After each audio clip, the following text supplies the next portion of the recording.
بسم اللہ الرحمن الرحیم الحمدللہ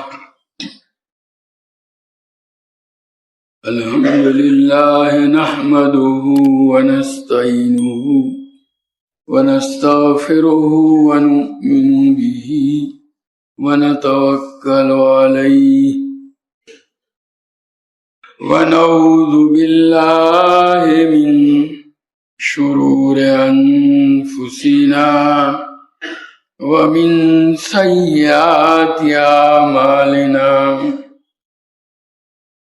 ونعوذ باللہ من شرور انفسنا ومن سیئات اعمالنا من يهده الله فلا مضل له ومن يضلله فلا هادي له ونشهد أن لا إله إلا الله وحده لا شريك له ونشهد أن سيدنا ومولانا محمدا عبده ورسوله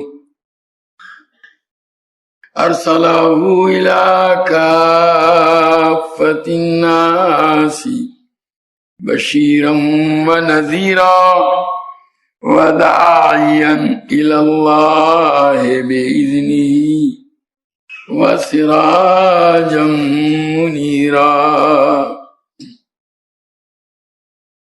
صلى الله تعالى عليه وعلى آله وأصحابه وبارك وسلم تسليما كثيرا كثيرا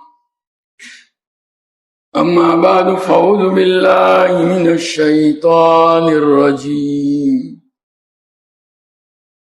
بسم الله الرحمن الرحيم إذا زلزلت الأرض زلزالها وأخرجت الأرض أثقالها وقال الإنسان ما لها يومئذ تحدث أخبارها بأن ربك أوحى لها يومئذ يصدر الناس أشتاتا ليروا أعمالهم فمن يعمل مثقال ذرة خيرا يره ومن يعمل مثقال ذرة شرا يره۔ یہ سورہ زلزال کی تشریح اور توضیح کا سلسلہ پچھلی مجلسوں سے چل رہا ہے۔ اس صورت میں اللہ تبارک و تعالی نے مردوں کے دوبارہ زندہ ہونے اور قبروں سے نکل کر میدان حشر کی طرف جانے کا منظر بیان فرمایا ہے۔ باری تعالیٰ فرماتے ہیں یومئذ یصدر الناس اشتاتا لیروا اعمالهم، یعنی اس دن لوگ مختلف ٹولیوں میں، مختلف گروہوں میں میدان حشر کی طرف جا رہے ہوں گے، لیروا اعمالهم، تاکہ ان کو ان کے اعمال دکھلائے جائیں۔ اعمال دکھلائے جانے کا کیا مطلب؟ اس کا ایک مطلب تو یہ ہے کہ ان کے سامنے ان کا نامہ اعمال پیش کر دیا جائے گا، اور زندگی بھر انہوں نے جو بھی اعمال کیے تھے اچھے یا برے، سب اس کا کچا چٹھا انسان کے سامنے پیش کر دیا جائے گا، اور وہ اپنی آنکھوں سے اس کو دیکھ لے گا۔ ایک مطلب تو لیروا اعمالهم کا یہ ہے۔ دوسرا مطلب یہ ہے کہ اس کے اعمال کا انجام دیکھ لے گا آدمی، چنانچہ محاورے میں ہم بولتے ہیں کہ تم اپنے عمل کو دیکھ لو گے، یعنی تم کو اپنے عمل کا انجام دکھا دیا جائے گا۔ تو گویا جو بھی اعمال کیے ہیں اچھے یا برے، ان کا جو بھی انجام ہے اچھا یا برا، وہ میدان حشر میں دوبارہ زندہ ہونے کے بعد انسان دیکھ لیں گے۔ تو یہاں دوسرا مطلب گویا ان اعمال کا انجام ان کو دکھلایا جائے گا۔ اب جو بتلایا گیا یومئذ یصدر الناس، کہ اس دن لوگ مختلف ٹولیوں اور جماعتوں میں میدان حشر کی طرف جائیں گے اپنی قبروں سے اٹھ کر کے۔ تو بخاری شریف کی روایت کے اندر ہے کہ یہ حشر کی طرف جانے کی شکل کیا ہوگی، تو اس کی شکل کے سلسلے میں ایک روایت میں نبی کریم صلی اللہ تعالی علیہ وسلم نے اس کی وضاحت فرمائی ہے کہ جب لوگوں کو قبروں سے اٹھا کر دوبارہ زندہ کر کے میدان حشر کی طرف لے جایا جائے گا، تو اس وقت کچھ لوگ تو وہ ہوں گے جو پیدل چلتے ہوئے جائیں گے، اور کچھ لوگ وہ ہوں گے جن کے لیے اللہ تبارک و تعالی سواریاں مہیا کریں گے۔ ان سواریوں پر سوار ہو کر وہ میدان حشر میں جائیں گے، اور معاذ اللہ کچھ لوگ وہ ہوں گے جو اپنے منہ کے بل گھسٹ کر کے جو ہے میدان حشر کی طرف جائیں گے۔ قرآن میں ہے، باری تعالیٰ ارشاد فرماتے ہیں نحشرهم یوم القیامت علی وجوہہم عمیا وبکما وصما، ہم ان کو قیامت کے روز منہ کے بل گھسیٹتے ہوئے جو ہے ایسی حالت میں کہ وہ اندھے، بہرے اور گونگے ہوں گے لائیں گے۔ یہ منہ کے بل، اپنے سر کے بل۔ بخاری شریف میں روایت ہے کہ ایک مرتبہ ایک آدمی نے نبی کریم صلی اللہ تعالی علیہ وسلم سے پوچھا کہ اللہ کے رسول، باری تعالیٰ فرماتے ہیں کہ کافر کو جو ہے سر کے بل اس کو لایا جائے گا میدان حشر میں، اس سر کے بل کیسے چلے گا؟ تو نبی کریم صلی اللہ تعالی علیہ وسلم نے جواب میں ارشاد فرمایا جس اللہ نے اس کو پاؤں کے ذریعے سے چلایا، وہی اللہ اپنی قدرت سے سر کے بل بھی اس کو چلائے گا۔ اللہ کے لیے کیا مشکل ہے؟ بھائی بہت سے جانور ایسے ہیں جن کے پیر نہیں ہیں۔ سانپ کو آپ دیکھیں گے، عام طور پر یہ جو زمین کے کیڑے مکوڑے ہیں ان کے پیر نہیں ہیں، وہ چلتے ہیں کہ نہیں رینگ کر کے زمین کے اوپر، تو اپنے سر سے رینگ کر کے زمین کے اوپر چل کے جائے گا۔ اس حدیث کے راویوں میں حضرت قتادہ جو ہیں تابعی رحمہ اللہ، جب اس حدیث کو نقل کرتے ہیں تو حضور صلی اللہ علیہ وسلم نے جو جواب فرمایا کہ جو اللہ ان کو پاؤں سے چلاتا ہے وہ سر کے بل چلانے پر قادر ہے۔ یہ نقل کر کے وہ فرماتے ہیں بلا و عزت ربنا، کیوں نہیں، قسم ہے ہمارے پروردگار کی عزت کی، گویا جس طرح وہ پاؤں سے چلا سکتا ہے وہ سر کے بل بھی چلا سکتا ہے۔ تو بہرحال وہ اپنے اپنے اعمال کے مطابق گویا مختلف گروہوں اور مختلف ٹولیوں میں جیسے اعمال ہوں گے ان اعمال کے مطابق ان کو لایا جائے گا۔ دیکھیے قیامت کے روز قبر سے اٹھتے ہی جو ہے سختیاں شروع ہو جائے گی، کوئی جہنم میں جانے پر موقوف نہیں ہوگی، اس کا سلسلہ قبر سے اٹھتے ہی شروع ہو جائے گا۔ کفر و شرک کے ساتھ یا بدعمالیوں کے ساتھ زندگی گزاری ہے تو گویا ظلم کیا ہے تو قبر سے اٹھتے ہی یہ سلسلہ اللہ تعالیٰ کی طرف سے سختیوں کا شروع ہو جائے گا۔ قرآن میں باری تعالیٰ کا ارشاد ہے وَلَا تَحْسَبَنَّ اللَّهَ غَافِلًا عَمَّا يَعْمَلُ الظَّالِمُونَ انما یؤخرہم لیوم تشخص فیہ الابصار. دنیا میں ظلم کرنے والے ظالمین ظلم کرتے ہیں اور وہ اللہ تعالیٰ ان کو ڈھیل دیتے ہیں، وہ خود بھی غلط فہمی میں رہتے ہیں اور لوگ بھی بعض یوں سمجھتے ہیں کہ ان کا کوئی کچھ بگاڑ نہیں رہا ہے. باری تعالیٰ ایسے ظالموں کے متعلق قرآن کے اندر صاف لفظوں میں فرماتے ہیں کہ لا تحسبن اللہ غافلا اما یعمل الظالمون. دنیا میں ظالم لوگ جو دوسروں پر ظلم کر رہے ہیں ان کے بارے میں یہ مت سمجھو کہ اللہ تعالیٰ ان کے اعمال سے، ان کے کرتوتوں سے اللہ تعالیٰ بے خبر ہے. نہیں، انما یؤخرہم لیوم تشخص فیہ الابصار.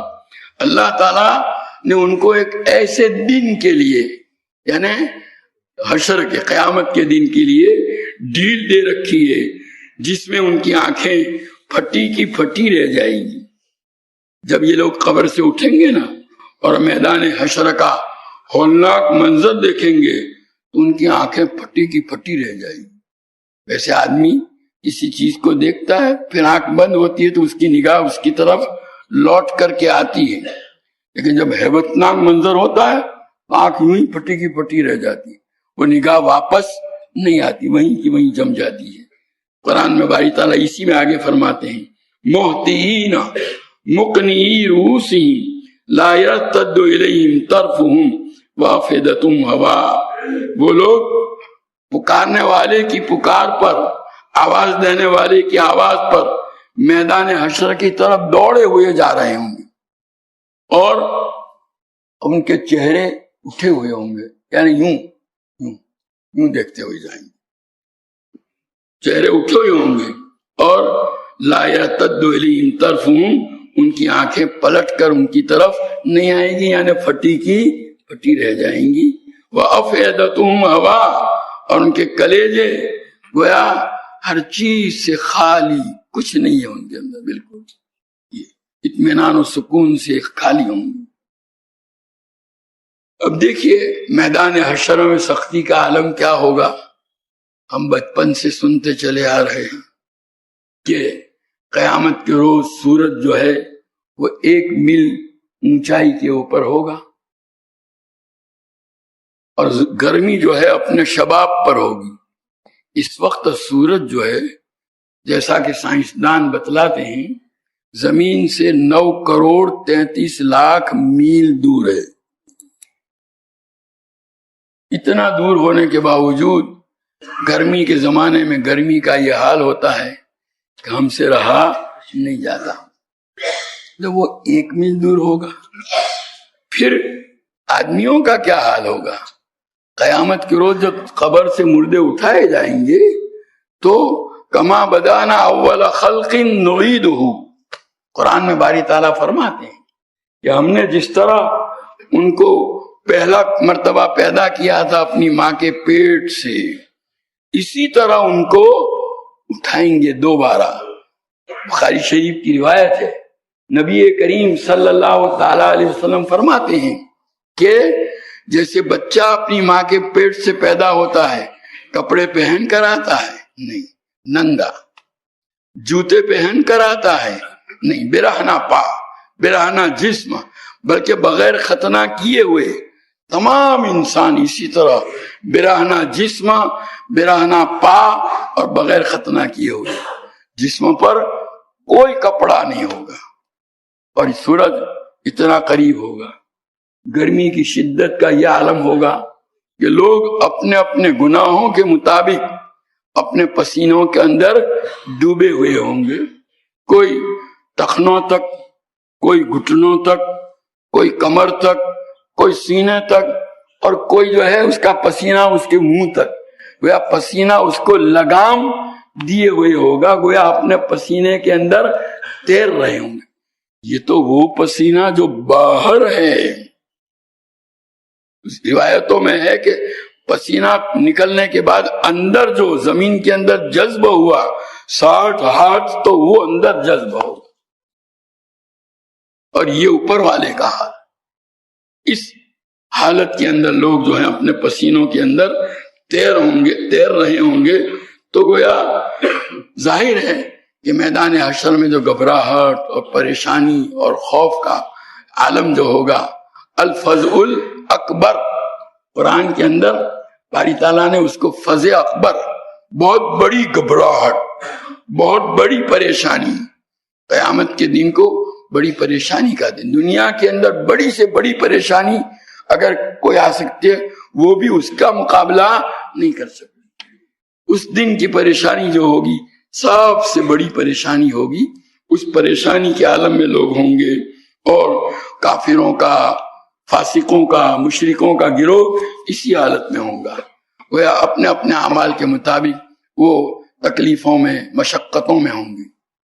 اس کے بالمقابل ایک دوسری جماعت بھی ہے نیکوکاروں کی، فرما برداروں کی، اطاعت شعاروں کی، جنہوں نے اپنی زندگی میں اپنی خواہشات کے اوپر لگام دی، اپنے اوپر کنٹرول کیا، اللہ تعالیٰ کے احکام کو بجا لائے، نبی کریم صلی اللہ تعالی علیہ وسلم کی اتباع اور پیروی میں اپنی زندگیوں کو گزارا اور زندگیوں کی قدر کی۔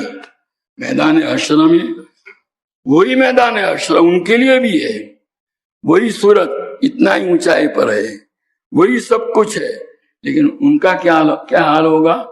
وہ اللہ تبارک تعالیٰ کے عرش کے سائے میں ہوں گے، اللہ کے سائے میں ہوں گے، اور کوئی گھبراہٹ نہیں، اے سی، ایئر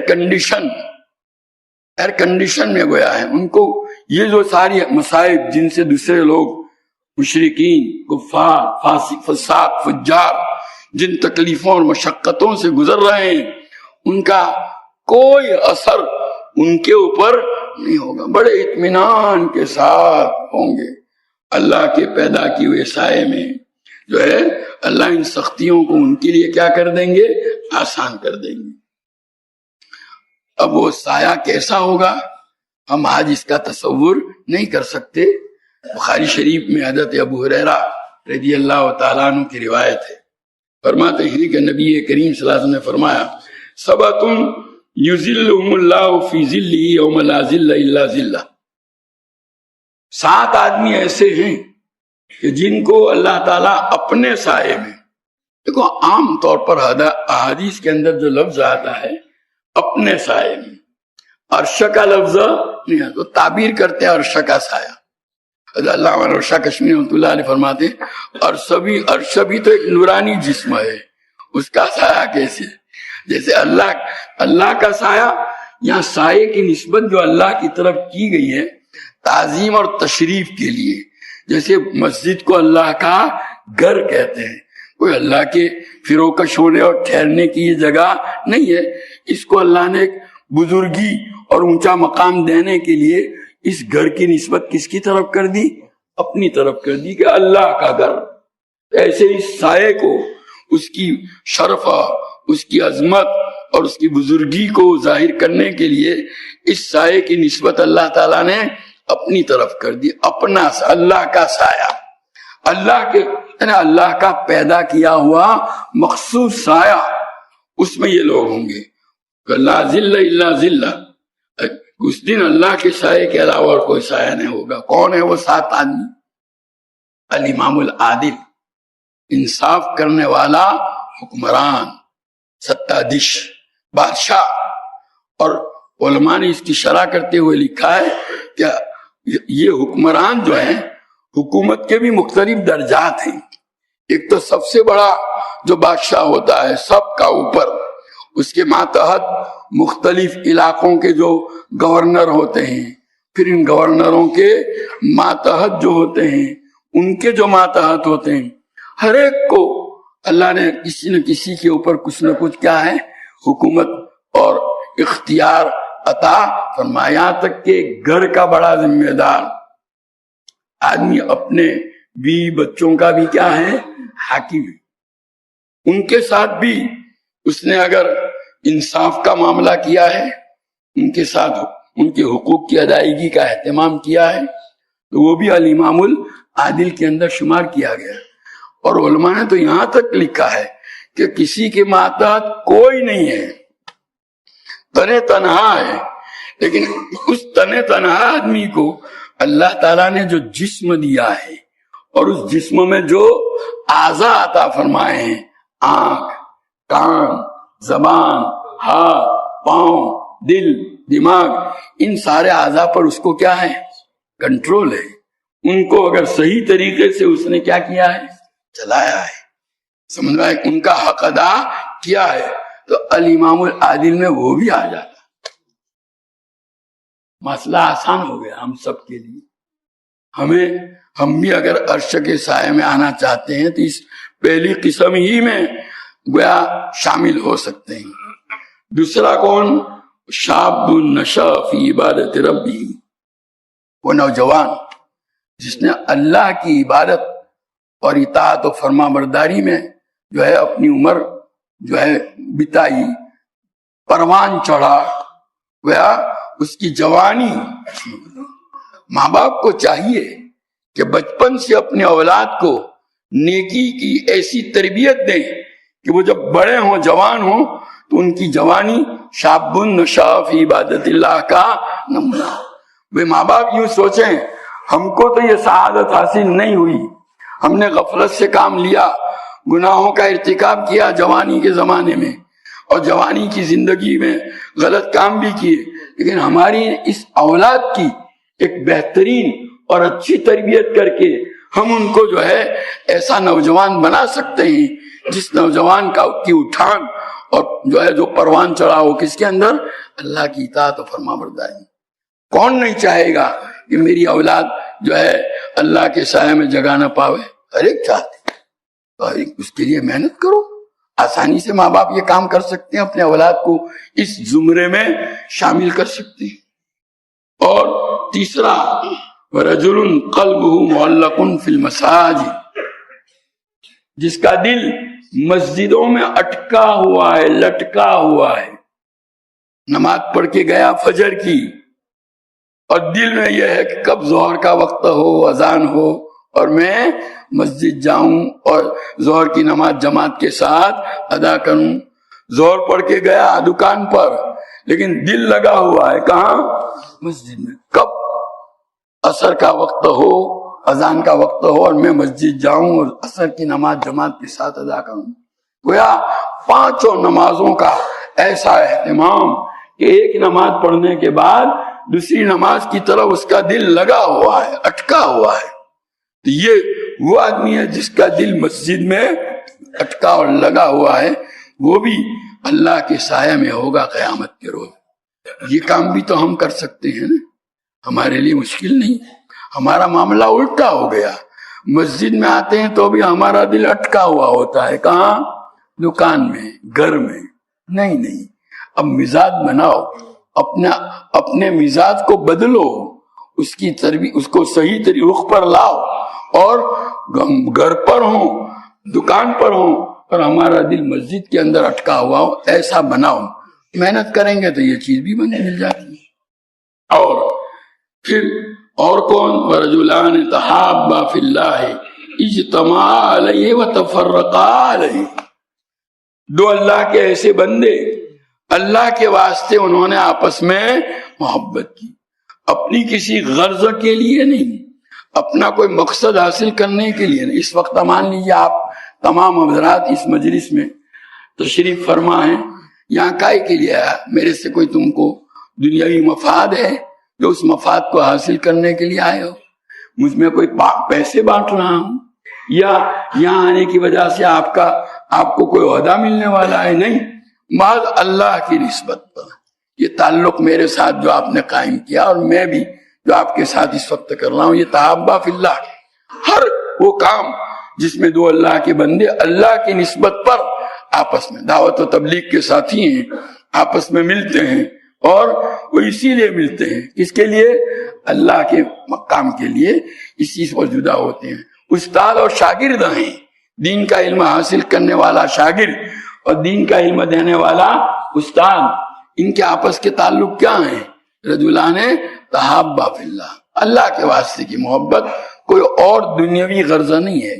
تو یہ بھی، بلکہ ایسے لوگوں کے متعلق تو حدیث میں یہاں تک ہے کہ قیامت کے روز عرش کے نیچے وہ نور کے ممبروں پر ہوں گے، ایسے کہ ان کو دیکھ کر نبی اور جو ہے شہداء، انبیاء اور شہداء بھی ان پر رشک کریں گے۔ حالانکہ انبیاء اور شہداء کا مقام تو بہت اونچا ہے، لیکن ان کی اللہ تعالیٰ کی طرف سے ان کی جو عزت افزائی ہوگی، ان کو جو ان کے ساتھ اعزاز و اکرام کا جو معاملہ ہوگا، اس کو دیکھ کر انبیاء اور شہداء بھی ان پر رشک کریں گے۔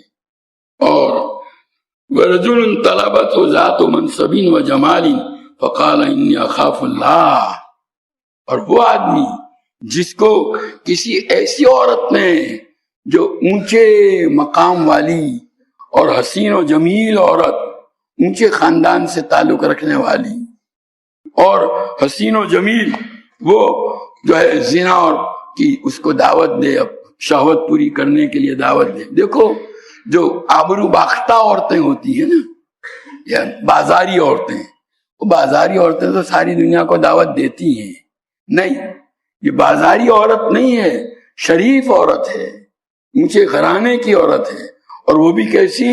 حسین و جمیل۔ وہ اپنی خواہش پوری کرنے کے لیے اس کو دعوت دے رہی ہے، اور اس کے جواب میں یہ کہتا ہے انی اخاف اللہ، مجھے تو اللہ کا ڈر ہے۔ جوانوں کے لیے کتنا آسان ہے، اپنی شہوت پر کنٹرول کرے، بس یہ کنٹرول کرنے کے نتیجے میں کل کو جو ہے اللہ کے سائے کے حقدار بن جاتے ہیں۔ یہ عفت و عصمت جو ہے، اپنی پاک دامنی کی حفاظت، اس زمانے میں تو یہ مسئلہ بڑا مشکل ہوتا جا رہا ہے۔ ایسے زمانے میں جو جتنا زیادہ اہتمام کرے گا، اللہ تعالیٰ اس کو اپنے سائے میں جگہ عطا فرمائیں گے۔ اور رجل تصدق اخفان حتی لا تعلم شمالہ ما تنفق یمینہ، اور ایک وہ آدمی چھٹا جو چپکے سے اللہ کے راستے میں خیر خیرات کرتا ہے، صدقہ دیتا ہے، اور اتنا چھپا کر کے کہ اس کا دایاں ہاتھ کیا دے رہا ہے اس کے بائیں ہاتھ کو بھی پتا نہیں چلتا۔ ایسے اللہ کے بندے ہوتے ہیں کہ وہ مخفی خیر و خیرات کرنے والے، تو وہ بھی جو ہے اللہ کے سائے میں جگہ پائے گا۔ اور آخری جو بتلایا وَرَجُلٌ ذَكَرَ اللَّهَ خَالِيًا فَفَاضَتْ عَيْنَاهُ، اور وہ آدمی جس نے تنہائی میں اللہ کو یاد کیا، اللہ کی محبت میں یا اللہ کے خوف سے اس کی آنکھیں بھر آئی، آنکھوں میں سے آنسو نکلنے لگے۔ کبھی آدمی کے دل میں اللہ کی محبت جو ہوتی ہے، تنہائی میں بیٹھے اللہ کو یاد کر کے کبھی یہ خیال کرتا ہے ہائے میں نے اللہ کا حق ادا نہیں کیا، اللہ کا حق، اور یہ سوچ کر کے اس پر ایک کیفیت طاری ہوتی ہے اور آنکھوں سے آنسو جاری ہو جاتی ہے، اللہ کے خوف سے بھی اور اللہ کی محبت سے بھی۔ تو ایسے آدمی کو بھی اللہ تعالیٰ جو ہے میدان حشر کے اندر اپنے سائے میں جگہ عطا فرمائیں گے۔ چنانچہ باری تعالیٰ فرماتے ہیں لا يحزنهم الفزع الاکبر وتتلقاهم الملائکہ، بڑی گھبراہٹ جو میدان حشر کی ہے وہ ان کو کبھی غم میں نہیں ڈالے گی، بلکہ فرشتے ان کا استقبال ویلکم کریں گے، فرشتے ان کے تیار ہوں گے ان کا استقبال کرنے کے لیے۔ اب دیکھو فیصلہ کر لو ہم کون سے گروپ میں شامل ہونا چاہتے ہیں۔ ہر ایک اپنے دل سے پوچھ لے، یہ دنیا کی زندگی چند روزہ ہے، یہاں خدا نہ کرے اگر ہم نے نفس پرستی شیطان کی پیروی کا کام یہ کیا تو وہاں پہ مصیبت ہی مصیبت ہے۔ چند روز کی اپنے اوپر کنٹرول کر لینا، اللہ کی اطاعت اور فرما برداری والی زندگی گزار لینے سے وہاں جو آرام ملے گا ہمیشہ ہمیش کے لیے۔ تو اب ہمیں اپنے متعلق فیصلہ کرنا ہے کہ ہم کون سی ٹرولی میں جائیں۔ کیا وہ لوگ جو اپنے سر کے بل گھسٹ کر کے لے جائیں گے ان میں جانا ہے، یا جن کو اللہ تعالیٰ اپنے عرش کے سائے میں جگہ دیں گے ان میں ہمیں شامل ہونا ہے، جن کے لیے اللہ تعالیٰ سواریاں مہیا فرمائیں گے میدان حشر میں جانے کے لیے، ان میں شامل ہونا ہے۔ تو بھئی اگر ہے شامل ہونا ہے تو اس کے لیے جو کام کرنے چاہیے اس کے اندر ہمیں اپنے آپ کو لگانے کی ضرورت ہے۔ اور پھر یہ تو ہو گیا یومئذ یصدر الناس اشتاتا لیروا اعمالهم، اس دن لوگ مختلف ٹولیوں میں میدان حشر کی طرف جائیں گے تاکہ ان کو ان کے اعمال دکھلائے جائیں۔ اور یہ آخری دو آیتیں جس کو حضور اکرم صلی اللہ علیہ وسلم نے الآیت الفاظۃ الجامعۃ سے تعبیر فرمایا ہے، فمن یعمل مثقال ذرۃ خیرا یرہ ومن یعمل مثقال ذرۃ شرا یرہ۔ بھائی تعالیٰ فرماتے ہیں کہ میدان حشر میں پہنچیں گے تو کسی آدمی نے ذرہ برابر، ذرہ عربی میں دو چیزوں کے لیے بولا جاتا ہے ذرہ۔ ایک تو آپ نے دیکھا ہوگا کہ کبھی کھڑکی میں چھوٹا سا سوراخ ہوتا ہے اور سوراخ میں سے سورج کی دھوپ جب اندر گھر میں آتی ہے، گھر کے اس میں سائے والے حصے میں، اس میں ہمیں کچھ اڑتا ہوا نظر آتا ہے۔ وہاں اگر اجالا کر دیا ہے تو وہ نظر نہیں آئے گا، وہ اس میں خالی نظر آتا ہے، اس کو ذرہ کہتے ہیں۔ اور عربی میں وہ پیلے رنگ کی چھوٹی چونٹی ہوتی ہے، اس کو بھی ذرہ کہتے ہیں۔ ایک آدمی نے جو ہے روٹی کا ایک ٹکڑا لے کر کے اس کو تولا، ترازو میں رکھا، اس کے بعد اس کو رکھ دیا تو یہ چونٹیاں، بے شمار چونٹیاں گویا اس روٹی کے ٹکڑے کے اوپر لپٹ گئی۔ پھر اس کو بھی تولا تو اس کو ذرہ برابر بھی پہلے اور دوسرے تولنے میں فرق، اگر چاہتے تو ایسے حالات نکلے ہیں کہ کچھ فرق نکالا جا سکتا ہے، لیکن بہرحال معمولی، جس کی کوئی حیثیت نہیں۔ تو جس نے چھوٹی سی نیکی کی ہوگی، معمولی نیکی کی ہوگی، وہ بھی دیکھ لے گا۔ دیکھ لینے کا وہی مطلب جو ابھی بتایا تھا، یعنی قیامت کے روز اللہ تعالیٰ کی طرف سے اس کو لسٹ دی جائے گی اعمال کی، بالغ ہونے کے بعد سے موت تک جتنے بھی اعمال کیے تھے، تو اس لسٹ میں چھوٹی سی نیکی جو ہوگی وہ بھی چھوٹی ہوئی نہیں ہوگی۔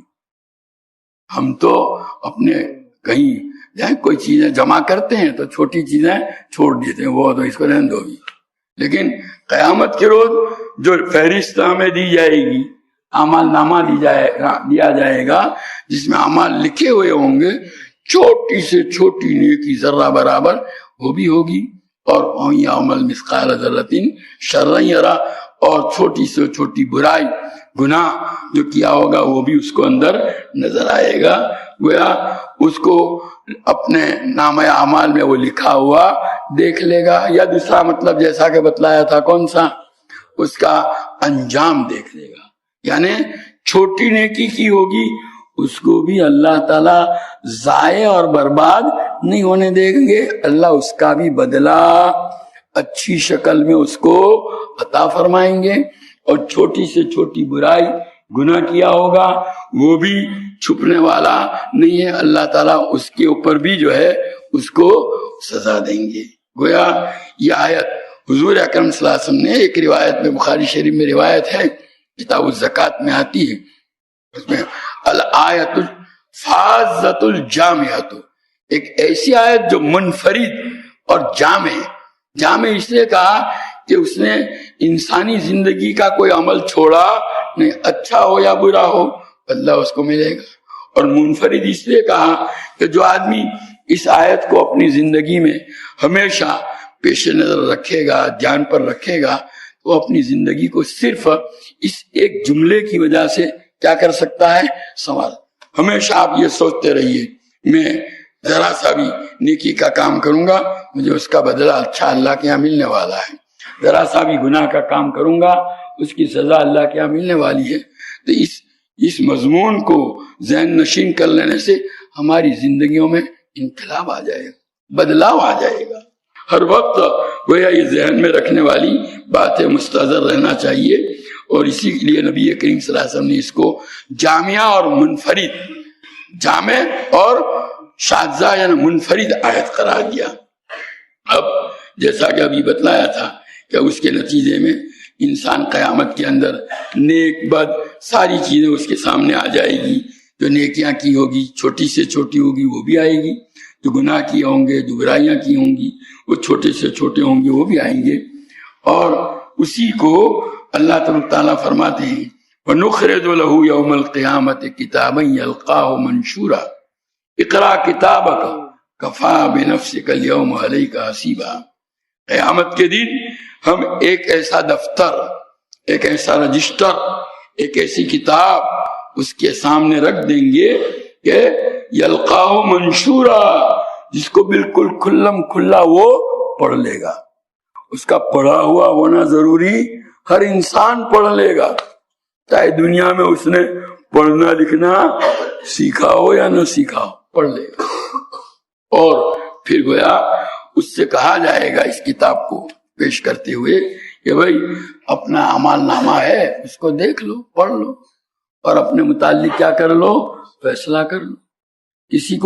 کسی کو تمہیں بتلانے کی ضرورت نہیں، تمہارے سامنے ہیں، تمہارے گناہ بھی تمہارے سامنے ہیں اور تمہاری نیکیاں بھی تمہارے سامنے ہیں۔ اپنے متعلق آسانی کے ساتھ تم فیصلہ کر سکتے ہو کہ اس وقت تم انعام کے حقدار ہو یا سزا کے۔ کفا بنفسک الیوم حسیبا، اپنا حساب کتاب لینے کے لیے تمہاری ذات کافی ہے، کسی کو تمہیں بتلانے کی ضرورت نہیں ہے۔ کوئی تمہیں بتلائے تو سمجھ میں آوے نہیں، تم خود ہی اپنے متعلق آسانی سے اس کا فیصلہ کر لے، گویا اپنا حساب لینے کے لیے خود کافی ہو۔ گویا اسی کو یہاں بتلایا گیا ہے۔ اور جو ہے اللہ تبارک تعالیٰ جو ہے وہاں کہاں دیکھ لیں گے، اللہ تبارک تعالیٰ کے یہاں باقاعدہ اس کا بدلہ دیا جائے گا۔ قرآن میں باری تعالیٰ فرماتے ہیں وَنَضَعُ الْمَوَازِينَ الْقِسْطَ لِيَوْمِ الْقِيَامَةِ، کہ قیامت کے روز ہم جو ہے انصاف کی ترازویں قائم کریں گے۔ فَلَا تُظْلَمُ نَفْسٌ شَيْئًا، کسی کے ساتھ ذرہ برابر بھی ظلم نہیں ہوگا۔ جو نیکی کی ہوگی وہ بھی سامنے آئے گی، اس کا بھی انجام وہ دیکھ لے گا، اس کا بھی بدلہ اس کو دیا جائے گا۔ جو گناہ کیا ہوگا وہ بھی سامنے آئے گا اور اس کا بھی وہ انجام دیکھ لے گا، اس کی بھی جو سزا ہے، بدلہ ہے، وہ اس کو دیا جائے گا۔ بہرحال اس آیت کا خلاصہ اب کیا ہوا کہ گویا اللہ تبارک تعالیٰ ہمیں بتلاتے ہیں، اس بات پر متنبہ کرنا چاہتے ہیں کہ بھائی جو ہے تمہیں نیکی کا موقع ملے تو چاہے چھوٹی سی نیکی کیوں نہ ہو، معمولی نیکی کیوں نہ ہو، اگر اللہ نے اس کے کرنے کا تم کو موقع دیا ہے تو اس کو کر گزرو۔ یہ مت سوچو کہ یہ چھوٹی سی نیکی ہے، اس کو کیا کریں، معمولی سا کام ہے، چھوڑ، معمولی سمجھ کر چھوڑو مت۔ نبی کریم صلی اللہ تعالی علیہ وسلم نے فرمایا لا تحقرن من المعروف شیئا، کسی بھی نیکی کے کام کو چھوٹا مت سمجھو۔ چلتے چلتے جا رہے ہیں، سامنے کانٹا پڑا ہوا دیکھا، دل میں خیال آیا کہ میں اس کو ہٹا دوں تاکہ کسی کو اس کی وجہ سے تکلیف نہ ہو، تو یہ مت سوچنا یہ تو کیا اس کو نہیں، کر لو، اس کو کر لو۔ کوئی بھی چھوٹے سے چھوٹا کام اگر تمہارے دل میں اس کا ثواب اللہ تعالیٰ تم کو عطا فرمائیں گے، اور اللہ تعالیٰ جو ہے جو اس کا اگر برا کام ہے تو اس کا جو ہے سزا بھی تم کو دی جائے گی اللہ تعالیٰ۔ اس لیے بھائی کوئی بھی کام نیکی کا موقع اللہ تعالیٰ دے نا تو اس وقت آدمی کو اس میں ذرہ برابر بھی پیچھے رہنا نہیں چاہیے۔ پتہ نہیں اس نیکی کی وجہ سے اللہ میرا بیڑا پار کر دے۔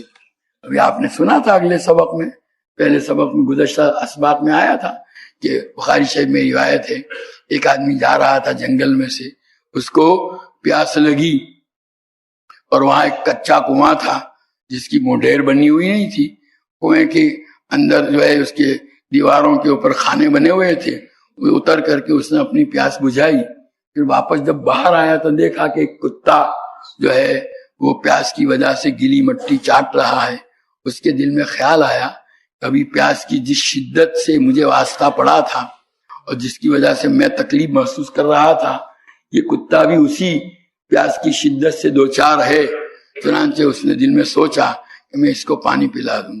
پیر میں جو ہے چمڑے کے موزے پیر میں رکھے تھے، اس کو نکالا اور اتر کر کے اس کو پانی سے بھرا، دانتوں میں دبایا، باہر آ کر کے اس کتے کو پانی پلایا، اور اسی پر اللہ تعالیٰ نے اس کی مغفرت فرما دی۔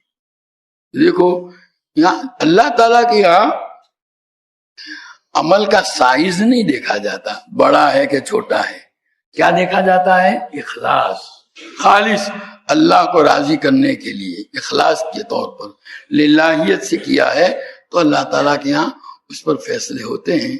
اب دیکھو ویسے تو قانون اللہ تعالیٰ کے یہاں قانون جو نجات کا ہے تو وہی کہ بھائی جس کی نیکیاں غالب ہوگی گناہوں پر وہ اس کے لیے جنت کا کامیابی کا فیصلہ، جس کے گناہ غالب ہوں گے وہ جنت میں بھیجا جائے گا۔ لیکن اس سے ہٹ کر اللہ تعالیٰ جو ہے چاہے تو جس کی گناہوں کو چاہے یعذب من یشاء ویغفر لمن یشاء، جس کو چاہے اللہ معاف کر دے، یہ رحمت کا معاملہ اس کے ساتھ کر دے۔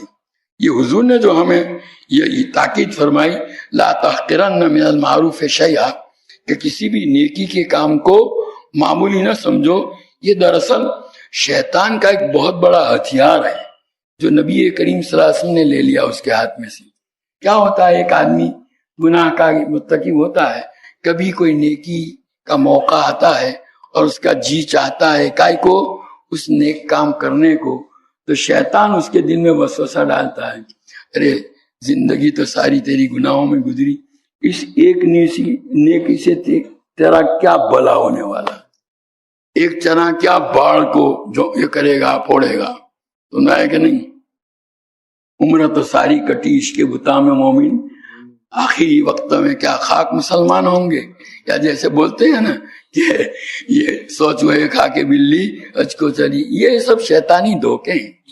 شیطان اس طرح کا نیک عمل کرنے سے ہم کو روکتا ہے نہیں۔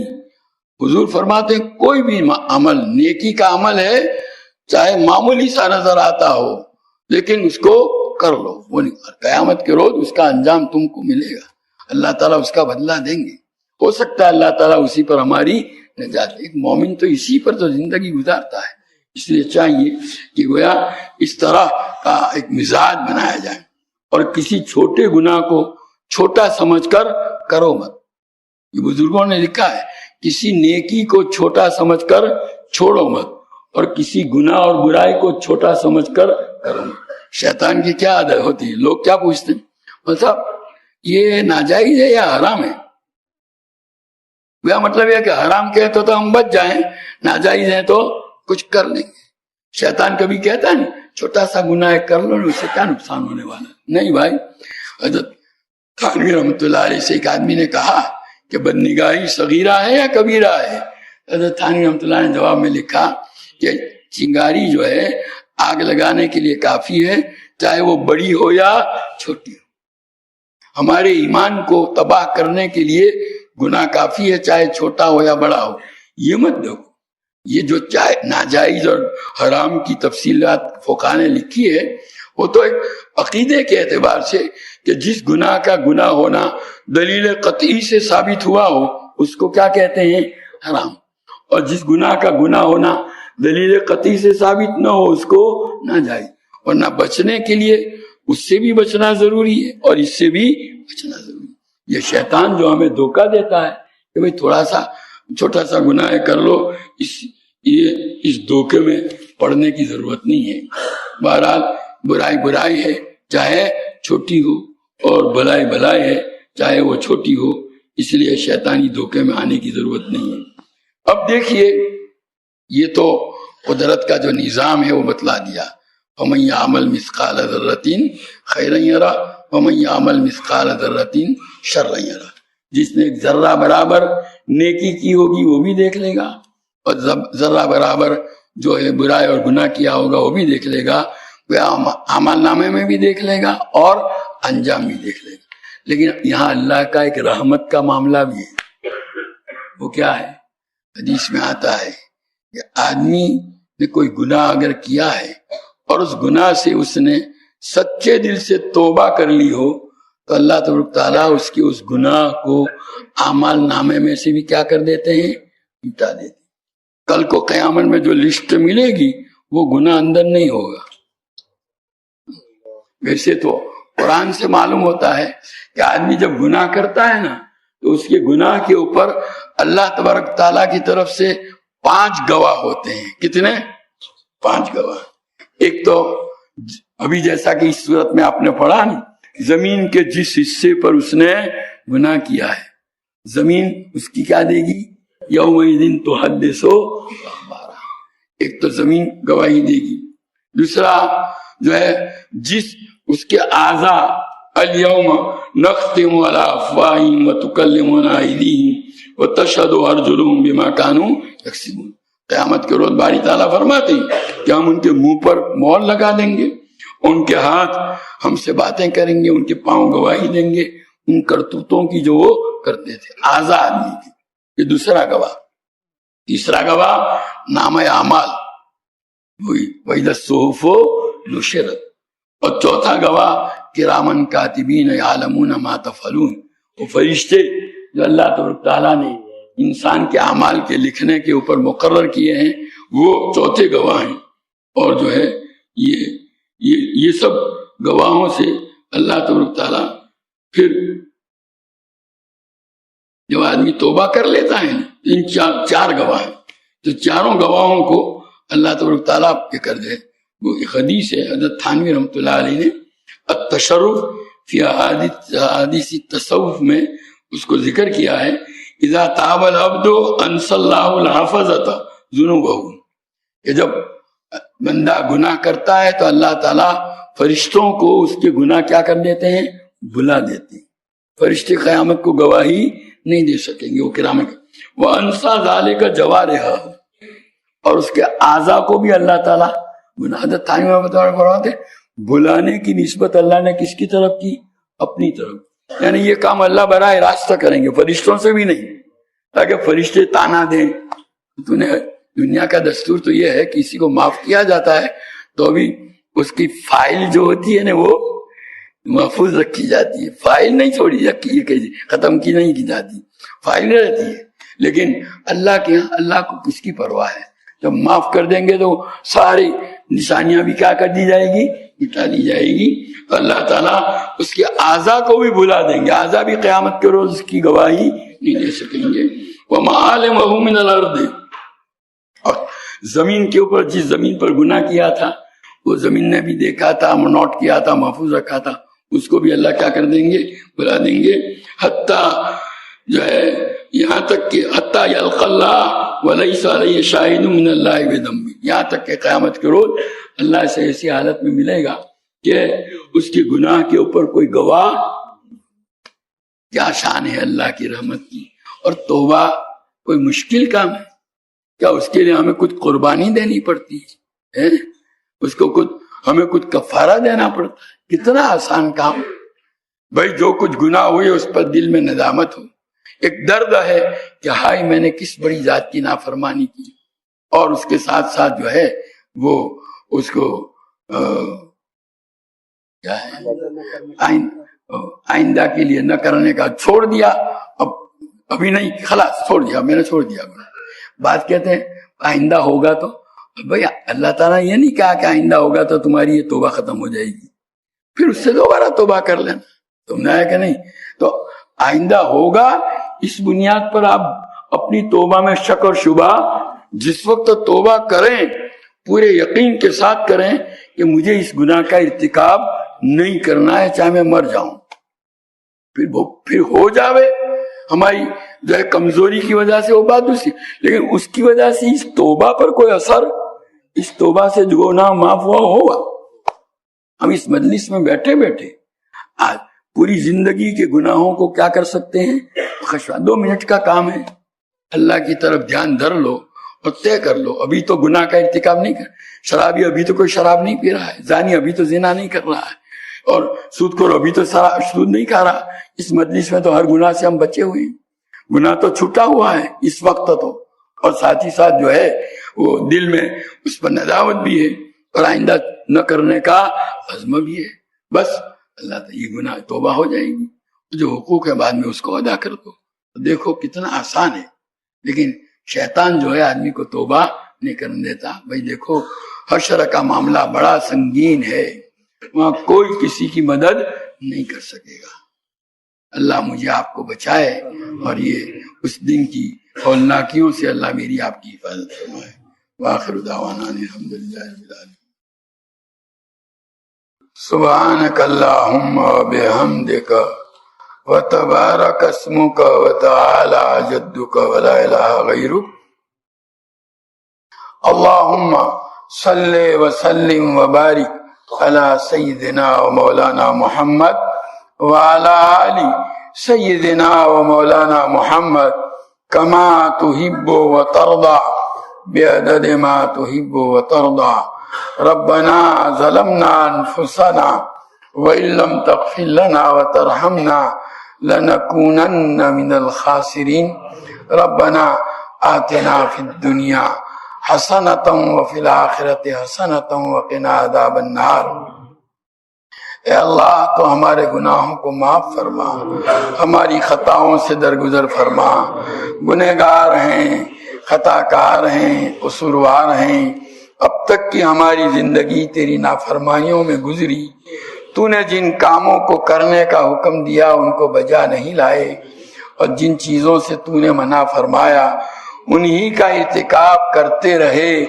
گناہ کر کر کے لذتیں حاصل کرتے رہے اور تیرا دیا ہوا رزق کھا کھا کر تیرا مقابلہ کرتے رہے. اے اللہ اگر تو نے ہماری مغفرت نہیں فرمائی ہمارا کوئی ٹھکانہ نہیں رہے گا. مولا معاف کر دے، مولا معاف کر دے، مولا معاف کر دے. تجھے معافی بہت پسند ہے. بندے جب تجھ سے اپنے گناہوں کی مغفرت چاہتے ہیں خوش ہو کر تو اپنے فرشتوں سے کہتا ہے یہ بندے جانتے ہیں کہ ان کے گناہوں کو میرے علاوہ کوئی معاف نہیں کر سکتا. یقیناً اے اللہ ہمارے گناہوں کو آپ ہی معاف کر سکتے ہیں. ہماری مغفرت فرما، ہمارے والدین کی مغفرت فرما، ہمارے اہل و عیال کی مغفرت فرما، ہمارے بھائی بہن اور ہماری اولاد در اولاد کی مغفرت فرما، ہمارے اعزاء اور اقارب کی مغفرت فرما، ہمارے اساتذہ اور مشائخ کی مغفرت فرما، ہمارے دوست اور احباب محسنین و متعلقین مخلصین و محبین کی مغفرت فرما. اے اللہ جنہوں نے ہم سے دعاؤں کے لیے کہا لکھا، جو ہم سے دعاؤں کی توقع اور امید رکھے ہوئے ہیں ان کی مغفرت فرما. تمام مؤمنین و مومنات، مسلمین و مسلمات، پوری امت محمدیہ کی مغفرت فرما. ہمارے چھوٹے اور بڑے، ظاہر اور پوشیدہ، اگلے اور پچھلے سارے گناہوں کو معاف فرما. ہماری سیئات کو حسنات سے مبدل فرما. اے اللہ گناہوں کی نفرت اور نیکیوں کی رغبت ہمارے قلوب کے اندر ڈال دے. اے اللہ ایک لمحے کے لیے بھی تیری معصیت اور تجھ سے غفلت میں مبتلا ہونے سے ہماری پوری حفاظت فرما. تیری مرضیات پر ہم کو زیادہ سے زیادہ چلا کر تیری نامرضیات سے ہماری پوری حفاظت فرما. نبی کریم صلی اللہ تعالی علیہ وسلم کے طریقوں اور سنتوں کو اپنی زندگی کے ہر شعبے میں جاری کرنے اور اپنانے کی تو ہمیں توفیق و سعادت عطا فرما. حضور اکرم صلی اللہ تعالی علیہ وسلم کے طریقوں کی محبت اور غیروں کے طریقوں کی نفرت ہمارے قلوب کے اندر ڈال دے. اے اللہ تمام رذائل سے ہم کو پاک اور صاف فرما کر محاسن اخلاق سے مزین فرما. تیری معرفت و محبت کے انوار سے ہمارے قلوب کو منور فرما. تیری یاد سے ہمارے دلوں کو آباد فرما. دوام ذکر اور دوام طاعت کی ہمیں توفیق عطا فرما. تمام اعمال میں اخلاص، اتباع اور احتساب کی کیفیت نصیب فرما. اے اللہ ہمیں، ہمارے اہل و عیال اور تمام متعلقین کو صحت، قوت، عافیت، سلامتی، دنیا آخرت کی بلائیوں سے مالا مال فرما. ہماری تمام ضرورتوں کی تو اپنے خزانے غیب سے کفالت فرما. ہمیں کسی کا محتاج و دستنگر نہ بنا. ہماری روزیوں میں برکت اور وسعت عطا فرما. اے اللہ ہماری اولادوں کو عقائد حقہ، علوم نافعہ، اعمال صالحہ، اخلاق فاضلہ سے آراستہ فرما. برے اخلاق، برے کردار و گفتار، برے عادات و اطوار، بری صحبتوں، برے ماحول کے برے اثرات اور برے لوگوں کی بری عادتوں کا نشانہ بننے سے ان کی پوری حفاظت فرما اپنی شان ربوبیت سے۔ اے اللہ تو ان کی تربیت فرما کر ان کو ہماری آنکھوں کی ٹھنڈک، ہمارے دلوں کا سرور، ہمارے لیے صدقہ جاریہ اور ہماری امیدوں سے بڑھ کر کے بنا دے۔ اے اللہ آج کی اس مجلس میں جن دو بچوں نے اپنے حفظ کی تکمیل کی، ان دونوں کو بے انتہا قبول فرما۔ جس طرح ان کے سینوں کو تو نے قرآنی الفاظ سے مزین فرمایا، قرآنی علوم و معارف سے بھی ان کو مالا مال فرما، قرآنی اعمال صالحہ کا ان کو اہتمام نصیب فرما، قرآنی اخلاق فاضلہ سے ان کو آراستہ فرما، رات اور دن کی مختلف گھڑیوں میں زیادہ سے زیادہ قرآن پاک کی تلاوت کر کے اس کا حق حفظ ادا کرنے کی ان کو توفیق عطا فرما۔ اے اللہ حفظ قرآن کی تکمیل پر جو وعدے تو نے اپنے حبیب پاک صلی اللہ تعالیٰ علیہ وسلم کی زبان مبارک سے دیے ہیں، ان وعدوں کو ان بچوں، ان کے والدین، ان کے اساتذہ، ان کے مربیوں، ان کے اہل خاندان کے حق میں پورا فرما۔ جنہوں نے بھی اپنی اولاد کو علم میں لگا رکھا ہے، اے اللہ ان کے لیے حفظ کی تکمیل کو آسان فرما۔ اے اللہ ہمیں اور ہمارے تمام ماتحتوں کو نماز کا قائم کرنے والا بنا دے، نماز کا عشق و محبت ہمارے دلوں کے اندر ڈال دے، نماز کو ہماری آنکھوں کی ٹھنڈک بنا، نماز کا خشوع و خضوع ہمیں عطا فرما، نماز کے انوار و برکات سے ہماری زندگیوں اور ہمارے گھروں کو اے اللہ منور اور معمور فرما، عبادات کا اہتمام نصیب فرما۔ اے اللہ آنے والے رمضان المبارک کو جیسا کہ اس کا حق ہے اس کے مطابق وصول کرنے کی ہمیں توفیق عطا فرما،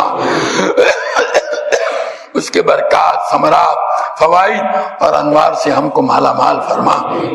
اے اللہ معاملات کی درستگی عطا فرما، معاشرت کا حسن عطا فرما، آپسی حقوق کی ادائیگی کا اہتمام نصیب فرما، آپس کی حق تلفیوں سے اے اللہ ہماری پوری حفاظت فرما، مختلف حیثیتوں سے جو ذمہ داریاں اور فرائض منصبی تو نے ہم پر لازم کیے ہیں، پوری امانت و دیانت کے ساتھ ان کو ادا کرنے کی ہمیں توفیق و سعادت عطا فرما، ان کی ادائیگی میں ادنا خیانت اور بددیانتی کے ارتکاب سے ہماری پوری حفاظت فرما۔ اللہ ہمیں اپنی کمیوں، کمزوریوں، اپنے قصور، اپنے عیوب و ذنوب کا ادراک اور احساس عطا فرما کر اس کی اصلاح کی توفیق عطا فرما۔ اے اللہ ایمان کی سلامتی کے ساتھ دنیا سے جانا نصیب فرما۔ معلوم نہیں کب اور کہاں زندگی کی شام ہو جائے، ایسی حالت میں موت آوے کہ ہمارے دل ایمان کے نور سے منور ہوں، زبان پر کلمہ طیبہ جاری ہو، تو ہم سے راضی ہو اور ہم تجھ سے راضی ہوں، تیرے اور تیرے بندوں کے حقوق میں سے کوئی حق ہم پر واجب الادا باقی نہ رہ گیا ہو۔